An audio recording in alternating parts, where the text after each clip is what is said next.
Happy Halloween, everyone! I figured I'd start reviewing some classic horror stories every Halloween. This year, we're starting with a real classic, Dracula! Dracula was written by Bram Stoker and published in May 1987. So a spooky book that wasn't released around All Hallows Eve.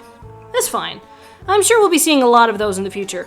Anyway, if you consider the cultural impact this story had and that we're still talking about it today, it's definitely worth looking at. Some scholars believe that some of the inspiration for Dracula as a character came from Vlad the Impaler, and if you know your history, you can understand why. I've actually never read this story, but my brother did for summer reading. Anyway, let's get to the story. The story begins with solicitor Jonathan Harker traveling to Count Dracula's castle in Transylvania, since the Count is purchasing a house near London. Jonathan finds the Count to be very strange, but everything seems to be going well during his stay. However, Dracula insists that Jonathan follow a few rules. One such rule being don't fall asleep anywhere outside of his room due to strange dreams. Well, Jonathan, being the curious type, does just that, and is awakened by 3 vampire women who are about to attack him. But Dracula saves Jonathan and gives the women a village child to feast on. As the weeks pass by, Jonathan notices more and more strange things, like Dracula recoiling at the sight of a crucifix that was given to him by one of the nearby villagers, his letters not reaching their proper destination, and it seems Dracula doesn't have a reflection in the mirror. Eventually, Dracula leaves Jonathan alone in the castle with the vampire women still there. Luckily, Jonathan manages to escape the castle and make it to a hospital in Budapest. Now, the story cuts to a captain's log. This log details the journey of a ship called the Demeter. As we learned from context clues, this is the ship that Dracula is taking to London. He is going with a lot of boxes full of nothing but earth. Throughout the journey, each of the men get picked off one by one, and eventually the captain himself is killed while navigating the ship. The people at the docks found the bodies and the boxes. However, another strange occurrence is a large dog was seen leaping off the boat when the ship docked. The story then cuts to Jonathan's fiancée, Mina Murray. She has been writing letters to her friend Lucy Westenra, who has recently been proposed to by 3 men, Quincy Morris, Dr. John Seward, and Arthur Holmwood. Since Lucy had already fancied Arthur, she accepts his proposal.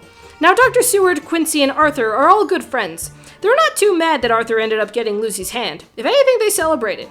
Mina decides to go to Whitby to visit Lucy. At this point in time, Lucy has had a sleepwalking problem. Mina stays nearby to make sure everything is okay, but some strange things happen.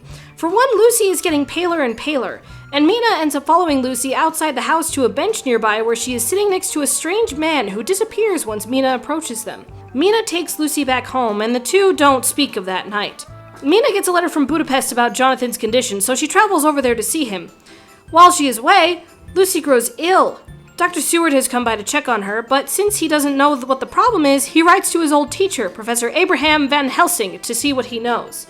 Van Helsing arrives, and he knows what the problem is since he's giving Lucy some odd remedies, garlic flowers around her room and neck, but he's not disclosing the problem.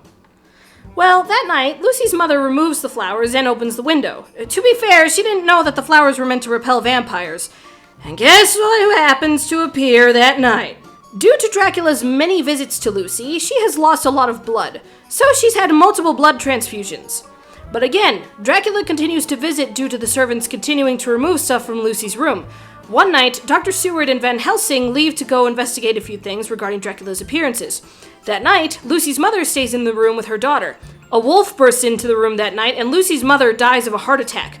Lucy herself dies not long after. To make matters worse, not long after her death, children are going missing. Those who haven't keep seeing a beautiful lady around them. Van Helsing's worst fears have come true. Lucy is a vampire. Dr. Seward, Arthur, Quincy, and Van Helsing go to Lucy's tomb where Van Helsing stakes her heart, beheads her, and fills her mouth with garlic. Now she is truly dead. Now while in Budapest, Mina and Jonathan got married. Finally, he is well enough to come back home. Mina receives the news of Lucy's death from Van Helsing. Everyone spends some time at Dr. Seward's insane asylum to plan how they can defeat Dracula after learning about him from Jonathan's journal and from others who have seen him. Now, there is a certain patient here at Dr. Seward's asylum called Renfield. Renfield has actually met Dracula by this point and wanted to serve him. He'll be important in a bit. Van Helsing says that vampires can only rest on Earth from their homeland, which would explain the abundance of boxes of Earth that Dracula brought over from his homeland. Vampires can also only enter a home if they are invited in. And well, Quincy saw a bat near the window and tried to shoot it. Now, one other thing about vampires, they can shapeshift. Dracula throughout the story has appeared as a bat, a wolf, and mist. This allows him to slip into thin spaces. And well, guess who lets him into the house? Renfield. Dracula uses this opportunity to visit Mina every night for 3 nights, and she soon has the same condition that Lucy had. Eventually, the men find out about Dracula's visits and catch him in the act. On the 4th night, when Mina is forced to drink Dracula's own blood. Dracula escapes, but Mina is cursed to become a vampire upon her death. There is a way to save her, though. They must kill Count Dracula. First, they have to isolate Dracula. The men found out that Dracula spread out his boxes of earth throughout multiple properties. The men go to each one and cleanse the properties so that Dracula can't flee. But there is one problem. There was one box of earth that Dracula did not disclose. And he's already fleeing back to Transylvania! Everyone is in hot pursuit of Dracula, and they eventually track him to Transylvania. They spread out, though, in hopes of surrounding him. Van Helsing remains with Mina. Arthur and Jonathan pursue Dracula's boat on the river, while Quincy and Dr. Seward travel by land. Van Helsing and Mina make it to a church near Dracula's castle, where they find the tombs of the 3 vampire women, who actually attacked them in the night, but Van Helsing protects them. Van Helsing kills all 3 of them. Dracula's tomb is there as well, but it is empty. It seems some of the locals work for Dracula, and they unload his box onto the land. The party makes it in time, but a fight breaks out. In the scuffle, Jonathan and Quincy are able to get the box open, where Jonathan beheads Dracula, and Quincy stabs Dracula through the heart. Dracula crumbles to dust, gone forever. Quincy was mortally wounded in the scuffle and dies of his injuries. The story then cuts to 7 years later. Mina and Jonathan are living a happy life. Dr. Seward and Arthur have found wives of their own, and they are all still friends. We also learn that Mina and Jonathan named their son Quincy. Well, that's the story. Let's analyze. The structure of this book has been very fascinating to me. It's not written like your typical novel. It's a wide variety of journal entries, newspaper clippings, and letters. I like that the story starts with Dracula's introduction via Jonathan's journal entries, so you can figure out how he will be interacting with the other characters in the story. It's very fascinating. Naturally, there are a lot of holy symbols used here since vampires are undead. It's not known how Van Helsing came to know about vampires. What's important is that he knows what to do. I'm sure many have written prequels or similar stories to determine how Van Helsing came to know of vampires, but in the base story, we don't know. It also didn't take long for the others to realize what they were facing after so many strange events have happened. I'm amazed nobody got committed in this story. Now, I didn't talk a whole lot about Renfield. He's an interesting character.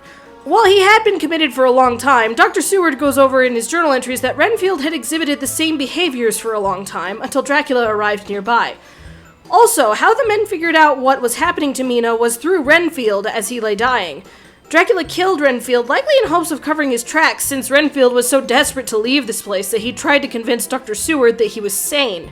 Dracula himself is a representation of all things evil. The reader immediately gets bad vibes just from Jonathan's description of him throughout his stay at the castle. We actually don't see him interact with our heroes that often, but one of the instances we do is chilling. One such scene is Dracula threatening to kill Jonathan if Mina dares make any noise when he appeared in the room. Dracula is meant to be a villain who can't stand the light of God. Being an undead, he is an abomination. This is why he's repelled by holy things and has to rest during the daytime. Now, from what I gather, Mina and Lucy are supposed to be representations of purity. It is natural for darkness to want to corrupt purity. This is why Dracula sought them out as soon as he saw them. Although I'm sure a reason why he sought Mina was because she was working with the men who were plotting to kill him. There are also a lot of details as to how each of the protagonists went out of their way to find out about Dracula. The journal entries are very detailed along with the newspaper clippings. They specify why these strange events are happening and tie them to Dracula. It makes for an interesting mystery, even though the reader already knows what's going on. The excitement is not in finding out the mystery, it's finding out how Dracula is doing everything and how the protagonists find out. Also, this was just a fun fact I wanted to include. Old mirrors used to be made with silver, and silver typically repels unholy beings like vampires. This may explain why vampires don't have a reflection. Now, naturally, it depends on the story using vampires, but in the case of this story, it would make sense. Overall, this was compelling, creepy, and exciting. While it is very slow since it was written in 1897, it's still short enough to be enjoyable and exciting enough, especially toward the end, to keep the reader engaged. The various perspectives throughout the story keep you on your toes. I would recommend this for ages 14 and up. Like I said, the story is pretty slow due to the time period it was written in, and it does get pretty graphic and violent. Dracula has been a cultural icon for so many years, and the character has appeared in a lot of media. There are also many adaptations of this novel. I've only seen one adaptation so far, and it's the 1931 adaptation. Personally, I think it's a fine adaptation, but it's not exactly one-to-one. It's a decent classic film, and I can see how many would consider it creepy. But because it was made in the 1930s, some of the special effects did not age well. I watched it with Meta recently, and neither of us could take it seriously. It was still a fun time, though. I think it's interesting that the fact that people still make stories about vampires and Dracula and all that means that this story definitely had an impact that affected a lot of the media we know today. It's fascinating to see how much of an impact one story can have. If you want something classic and spooky for Halloween, this is the book for you. I hope each of you get to enjoy this story. Happy Halloween and happy reading!